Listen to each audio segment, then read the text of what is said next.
President of the United States is dead. President Kennedy has been assassinated. It's official now. The President is dead. President Trump had tweeted yesterday that all of the documents would be released today as per the 1992 Act of Congress, stating that all classified documents connected to the assassination be made public no later than today.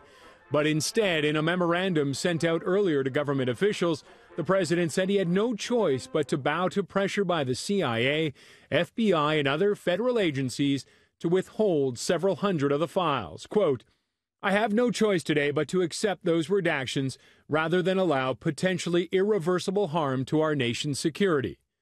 But the memo also states that while he is giving those agencies 6 months to review the documents deemed too sensitive, they will need a good reason to keep them redacted. Quote, "Any agency that seeks to request further postponement beyond this temporary certification shall adhere to the findings of the Act, which state, among other things, that only in the rarest cases is there any legitimate need for continued protection of such records.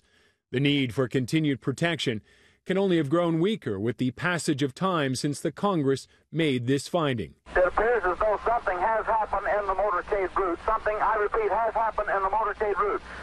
There's numerous people running up the hill alongside Elm Street, there by the Simmons Freeway. As for the documents that are being released, they run the gamut. One is the minutes of the 1960s investigation into the assassination. It confirms officials knew Lee Harvey Oswald had met with Russian and Cuban officials in Mexico during his mysterious 6-day trip there. This exchange is between an FBI agent and a senator concerned that no one kept tabs on Oswald upon his return in September of 1963. FBI agent: "Oswald wrote me in early 1962 to help expedite an exit visa for his wife. Why in the world would he tell a plopper like that?"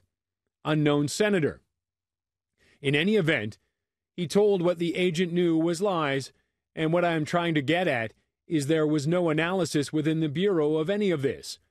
He even goes to Mexico City, contacts the Cuban consulate, and the Soviet embassy happens to be in contact. We don't know if there's anything sinister about it, with an agent who is known to be KGB by the FBI and by the CIA, and suspected of being Department 13, which is their assassination and sabotage squad. In any event, he then returns to the United States, is never again interviewed by the FBI." End quote. While this doesn't prove the Russians or Cubans were involved, it certainly will feed conspiracy theories. There's another interesting document. It's from FBI Director J. Edgar Hoover, and it shows the Soviets considered Oswald a maniac, and they felt that there was a right-wing conspiracy, and they feared that it could lead to war. This from Hoover. They felt that those elements would then utilize this act to stop negotiations with the Soviet Union, attack Cuba, and thereafter spread the war.